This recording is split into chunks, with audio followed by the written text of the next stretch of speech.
What's going on, y'all? So listen. Girl, what's going on? We are back, and I'm finally caught up on Divorce Sisters. This is season 1, episode 7, and child, Lord have mercy. At this point, Naomi, you need your ass whooped. I'm so sorry. I can't believe I had to say this, but Naomi, girl, you just burnt all the bridges that you had. Okay, London bridges, the Golden State Bridge, the Brooklyn Bridge, girl, whatever bridge out there in Georgia, you done burnt all of them, because why would you do that? Why would you do that? Girl, let's just get into it, okay? Picking up where we left off last night, or I should say, in the last episode, Vaughn did exactly what I thought he did. So I wasn't feeling he was playing games. And at this point in time, you got everybody stressed out. You got this girl just going crazy thinking that, you know, she is the cause of you finna take your life and all of this stuff. First of all, trigger warning, okay? Sorry about that. You got everybody rushing, trying to feel some type of way and see if you're okay and all of this, only for you to have done this to basically get attention. Because it comes to the realization that, hey, if he really did do that to himself, who hung up the phone? Exactly. So come to find out, he accidentally shot out his window. Or he shot out his window on purpose. Either way. To make it seem like he done did this to himself. And he over there at his cousin's house.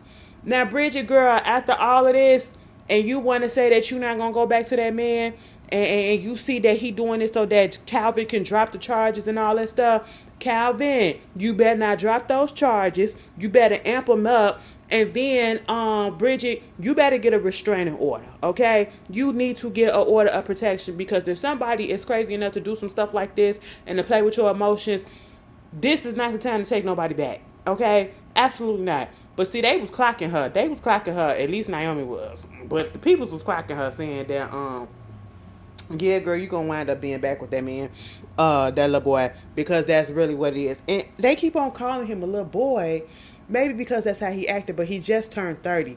So how old are they? Are they in their 50s or something? They look good if they are, but I know they're not supposed to be up in their 50s. They supposed to be probably what? Probably mid 40s or something. That's what it's probably given. Probably around 43, 44, whatever. But still, at the end of the day, it's just no. Absolutely not. Okay? Do not take him back. You ain't even got to say nothing to him at all. Cut it off. Cut it off. Geneva, girl, this whole situation, you are about to ruin your friendship with Tiffany just because of the simple fact that Javon is messing around with Tiffany. Tiffany got a little bit of feelings. Mind you, Tiffany knows it's wide open. Okay, we already get this. It's only been a few hours or whatever, a whole day or whatever since she met this man and all this stuff has happened. But girl, do y'all understand all of this has happened in the span of 2 days? Okay, technically speaking, 24 hours. Okay, from when we first saw them to now. Because when we first saw them, it was yesterday. In episode 6 to 7, it is now the next day. Okay, so it's literally a whole day has passed. All of this has been in a span of 24 hours. And I'm just sitting here like, you really are about to ruin your friendship just because of a man that you're not supposed to be with. And if you wanted to be with him so bad, or you didn't want nobody else to be with him, how come you just didn't just divorce your husband? Again, you talking about how bored you are with him and all of this stuff, but then you got your friend, her heart is being into it or whatever. This is just wrong. And now you're taking it out on her by avoiding her or whatever, and she's trying to get to you and try to get to the bottom of what's going on, but you don't want to talk to her about it. Girl, what? This is just trifling as hell. You are the worst on here. You are the second worst. You really are. Because Naomi just took the cake.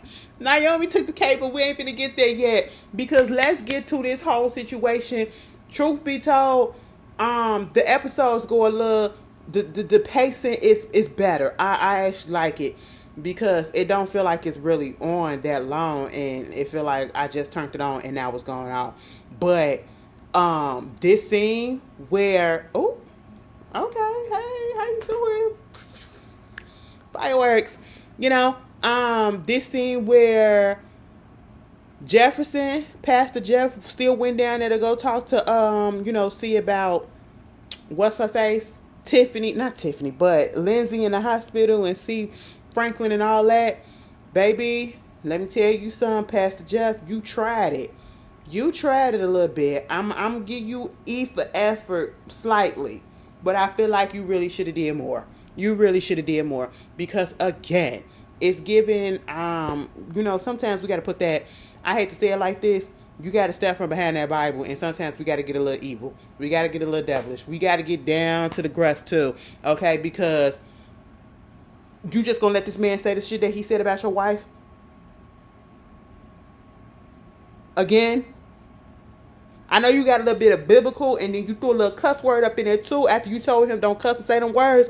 But when he said, you are here to get money from me, I know you. And he was like, no, I'm really here just to see how old girl is doing and to pray and all that stuff or whatever. He said, that's fucking fine. But at the end of the day, I'm still coming after Naomi ass because she knows she was fucked up for this. And then also, I'm coming after Rashida. I said, wait a minute, what? How is Rashida to blame for anything that's going on? Mind you, Tiffany also came at Lindsay. Tiffany said, who the fuck you talking to calling a dragon lady? I don't hear you saying nothing about her. Okay, she stepped to Lindsay as well. So why she ain't getting no heat? Why are you putting it all on Rashida? Just because Rashida stepped to you and she didn't even say that she was here for what Naomi said. She didn't say that she was here for what Naomi did. Okay? She wasn't even defending her like that. But yeah, you are upset because that's her friend and Naomi was invited to this gala just like you were invited. If that's the case, you could have just gave him the money. You knew what it was. You knew what it was. And for you to say that now I'm about to come and get her ass and I'm getting Naomi ass, and you said that shit right in front of that man, her husband. And let me tell you something. At that moment in time, listen. You should have put that Bible down. First of all, you should have threw the Bible at his face. First of all, Jefferson. That's what you should have did. And then you should have got up and threw fists. Okay? Because why are you sitting here just letting this man? Granted, I get it. You know, Franklin, the way that he talking or whatever, it can get out and all this stuff and ruin your reputation. But baby, you defending your wife's honor at this point. Okay, this is the second goddamn time. You know, a person like him, you doing all that talking and you trying to threaten or whatever, threats ain't gonna get it. You got to be about that action. Because that man literally threatened your wife. He said, Naomi is my enemy, and anybody who is friends or in association with Naomi is my enemy. And that means your wife, and since that's your wife, that means you also. And like Rashida said, he never had no intentions on giving you that money, and now you see that. And now he finna come after Rashida too? Man, you should have got up and choked that man out and put him in a hospital bed so that him and Lindsay could have been sharing rooms together. For real. Okay? That's what you should have been doing. You know? And I just said, this is goddamn ridiculous. You want to quote scriptures and say you gonna get to the... Okay, you threatened him a little bit back, but... a man like Franklin, that ain't nothing. That ain't nothing but a little bit of foreplay, and that's a challenge, okay? That's all that is. Now, you trying to, they trying to all get together and go over there to Naomi's house and see about her or whatever. So they up in the crib, they going in the car or whatever. Tiffany, she like, listen, because again, what's her name? Geneva don't want to get in the car with them. And she was like, Tiffany said, it's because of me. She got a problem with me and all this stuff and woo. And I'm just like, Geneva, stop making Tiffany feel bad. I just don't like this. Geneva, you doing her wrong. Okay? But Geneva didn't get in the car with her. Also, she's so hell-bent about trying to find something on William. Bitch, at the end of the day, William ain't doing nothing. William is not doing nothing. After what happened at the end of this episode, William ain't cheating. Okay, I already know that. But let's just get to Naomi, because this is where all the shit went down. First of all, Miss Naomi and them nipples and them areolas. Oh, you know what? I knew it was coming. I knew it was coming, because I said this cannot be a Tyler Perry show on BET Plus without some nudity. And I said, we done made it 6 episodes and we ain't seen nan dingaling, we ain't seen no scrotum, we ain't seen nan titty. I said, what's going on? Girl popped up on here, and Naomi is getting choked out by Hakeem, because she was choking the shit out of him, and he had to flip that bitch and said, look, motherfucker, I'm not your husband, okay? You're doing too fucking much. I said, oof. Eyes went right down there to me. I said, perfect. Perfect little chocolate drops. They really were, very suckable. But I was just like, oh my goodness, what is going on? She into that dominatrix type stuff. I said I knew it, And at this point, she was telling him, listen, okay, well, since you're not him, I need you to go ahead and do that thing. Okay, I need you to take his ass out, and I need you to take his wife out as well. She told him who he was, and he was like, damn, I ain't never did nothing like that, so high profile. And she was like, well, shit, I'll give you $500K. That'd be $1 million for both, like $1 million altogether for both of them. And I was like, oh, he said, you ain't said nothing but a word, but I had to get my guys, and we got to come up with something. She said, no. Just you and me got to know about this. Now, I understand where she coming from with that, because liability. You know what I'm saying? I don't trust no other body. You got to bring too many people up into the fray. That's just liabilities right there. People might trick, people might snitch, all that stuff or whatever. Or they just might take the money and run. Ain't nobody got time for that. But at the same time, this is somebody high status. So, of course, he going to need to, probably get somebody to help. She said, absolutely the fuck not. But he said, well, since you want me to do this, you're going to have to give me some of this shit up front. And she said, absolutely not. And he was like, yeah, what are you talking about? You think I'm finna just do this for free? No, you got to put a little bit down. She said, I'll give you $10,000. I said, $10,000, bitch, of 50? 500,000 plus 2, that's $1 million. No, he said, bitch, you better give me at least 10%. You better give me at least 10%, and I agree. Give him $100K right there, right now. Okay, if that's the case, bitch, 10,000 for 2 people that you want me to take out, girl, please. All right. And so at this point, the girls are on their way over there to talk to Naomi, see how she doing and all that stuff. And so on their way there, we get, oh my God, Jeff, he winds up calling Rashida, and telling her, listen, be careful. I really don't want you going over there to Naomi's house, because Franklin, he on the warpath, basically. He's saying that he coming after you, he coming after Naomi, and it's just a real mess. And you know what? Actually, just have her come over to our house. But you know what? Honestly, I'm already on the road. You on the road. I'm gonna give you my ETA. I'll meet you there at her house. Okay, cool. Mind you, Myron is there with him, right? Now, earlier, they was in the room, and he had to check Myron. Like, you need to calm the fuck down. You need to do what the fuck I say do, okay?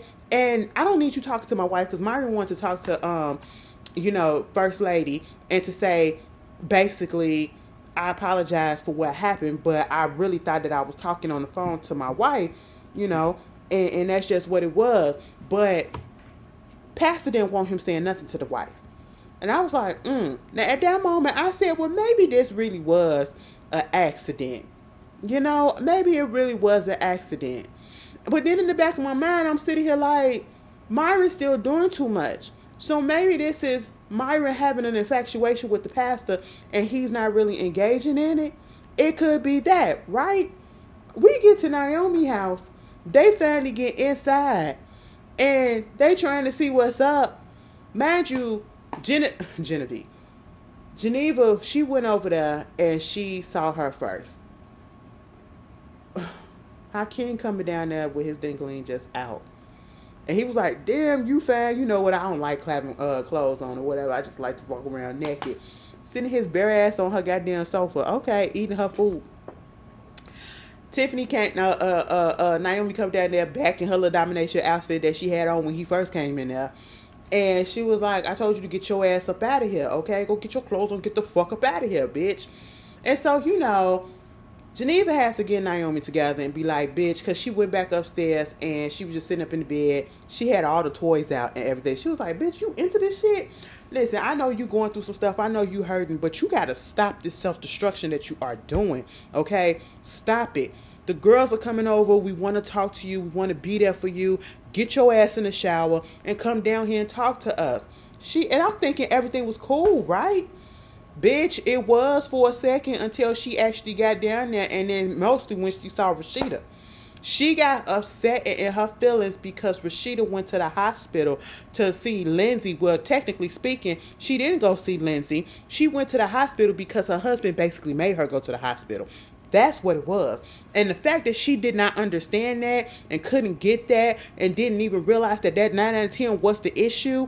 Like, that lady wasn't coming up and trying to take his side or take Lindsay's side or whatever. It's just the fact that she had to go where her husband was making her go. Okay? She also got to save her marriage. She went up that mountain to save her marriage. Bitch. But at this point, girl, you didn't pummel that hoe. Oh my God. Oh my God. So you got that going on. And she was like, well, yeah, I had to go to the hospital, but I was calling you and all that stuff, whatever. Your own friend, you ain't do this, whatever, woo, woo, woo. And it was like, listen, girl, you need to calm down. And she was like, me calm down? Listen, with all this stuff, so basically you try to take their side. No, I'm not taking their side. Okay? But at the end of the day, y'all doing all this stuff together to each other, and y'all need to stop it. You need to stop it, okay? And she was like, you know what? It was you who told us to come to your church and to get counseling from you. And look what happened. You said pray. And look what happened. You said we need to have faith. And look what happened. Same thing that you did with Tiffany. And look what happened. Bitch, I was sitting here gagging. I said, well, and then, Rashida had to say, faith without work is dead. So yeah, you got to have faith, but you also got to put that work in. And she was like, oh, okay, since that's what you want to be about, right? Cool. And Bridget was like, well, Naomi, you got a lot. Look at this house and everything. And she said, well, of course you would think that this house is lot when you ain't got one. What you know about that? I said, oh my God, here she go, hitting Bridget below the belt yet again about what she don't have compared to everybody else. Mind you, it seems like Bridget is doing pretty good for herself, okay? Her home got an upstairs and a downstairs, and it's fully furnished. It's fully furnished. And she's taking care of business her own. She ain't got to get no money from no man, no settlement or nothing like that. She ain't stressing out like that. But that's a drawback too, because she got she basically taking care of niggas, But at that point, Bridget was about to just cuss her ass out, but Bridget was about to go. They was like, and then she had the nerve to say, see, this what she does. She always run away. You always coming for her throat. And she said, no, you want me to stay? But I'm not like y'all. Okay, I'm not finna just sugarcoat shit. I don't even understand why we still fucking friends with your ass. Why y'all putting up with this shit? And she was like, oh, why y'all putting up with this? Oh, since you want to go ahead and you want to act like this? She was like, because she acting so fucking childish. She said childish? Mind you, you the one that's going and robbing the cradle and getting the niggas from the goddamn preschool and all this shit. But you want to talk about childish? Oh, okay. And they was like, stop, don't do that. She was like, oh, no, don't do that. Then you got Tiffany, you over here she went down the fucking line. Tiffany, you up here finna fuck around with this dude and you ain't been with nobody in forever and you finna just go ahead and do this with him and all this stuff and woo, woo, woo. Geneva, you already know that you wanted to get divorced from your man and you just don't want to because he got a dual income and you looking for something to try to make it so that you can divorce his ass. You remember you told us when y'all first got together that he had a 5-inch penis. I said, God damn. which kind of makes sense as to why she said in the episode previous that what Javon had was the biggest that she's ever seen. And that's why she can't get it out of mind. Because William ain't working with shit. Then she said, oh, the creme de la creme. Let's go ahead and talk about you, Miss Rashida. Okay. You don't know about Myron. And she was like, what you talking about with Myron? It was like, oh, no. They was like, no, don't do that. It was like, because we all know. We all know how Myron and your husband be on the phone kikiing with each other and talking about how much they love each other. And it was like, wait a minute, stop. And then Rashida said, let her cook. And I said, oh, shit. She was like, yeah. You don't think we know? As if we don't know there's this shit going on in your household, or you trying to turn a blind eye to? Oh, maybe I can look at the videotape and show you what's going on. No, let me put it on the big screen because you already know I got cameras everywhere. Let's just take a look. Baby, she put her Ring camera on the goddamn big screen because Myron and the pastor was outside. They was waiting on them, trying to be protectors and all that stuff. Girl, why she just so happened at this moment get Myron on the phone, talking to whoever he was talking to, trying to say that I love him and I want him so bad and I know he loved me too, and I just can't stand the fact that he's with her and that he be flaunting her in front of my face like this, and it's just like I don't know what it's gonna take.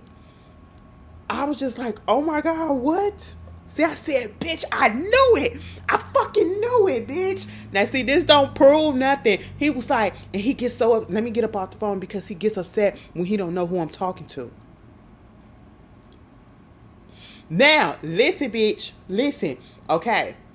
Now, I think it's a possibility that they are in a relationship. Some type of thing. Naomi could have possibly said that whole thing about them saying I love you to each other.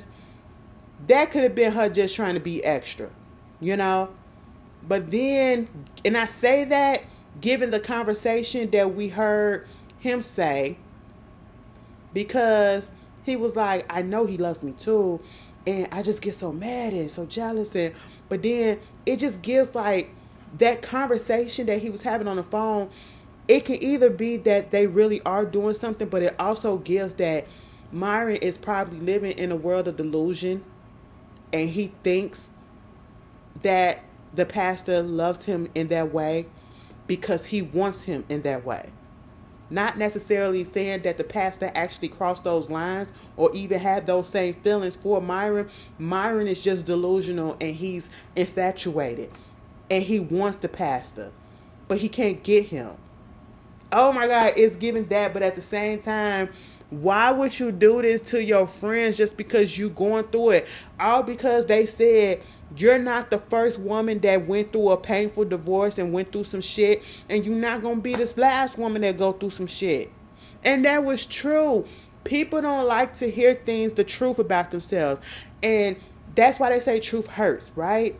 But it's your friends coming to you, giving you that tough love. And instead of accepting that and trying to see that they're not doing this to hurt you, they're trying to wake you up because they have been trying to be there for you. But you are literally pushing them away by the stuff that you are doing. They can't stand beside you with the reckless activities that you are doing.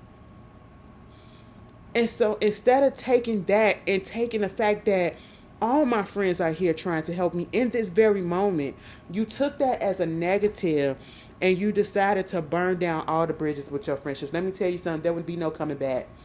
Listen, there will be no coming back, especially with Rashida, girl. Rashida, if you become friends with that lady again, I just don't understand how that can happen. I mean, she put it out there that it's something like you was being lied to.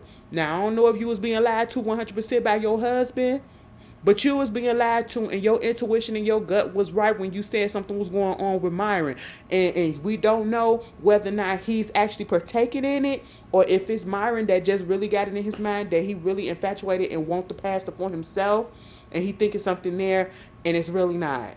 We don't know which way this is going to go, right? But girl, after this, and the way that Naomi put that shit out there, I couldn't be friends with her no more. Like, baby, I know you doing this out of hurt, but you don't hurt me like that. You cut me way too deep. Oh my God. Oh my God. Hey, this is good. It's getting good. It is good, y'all. I cannot believe I'm liking this. Anyway, you guys tell me how y'all felt about it. I'm caught up. So it comes on every Thursday, right? It comes on Thursdays? I'm pretty sure it does. So yeah, I'm gonna continue it. Obviously, I didn't gave y'all this far. 7 episodes in one fucking night. What? It is now 12:40 in the morning. And I'm about to edit this and upload this, okay? Which means I ain't going to bed till after 1 o'clock. Girl, you, woo. Okay? I'll see y'all later. Have a good week. Peace.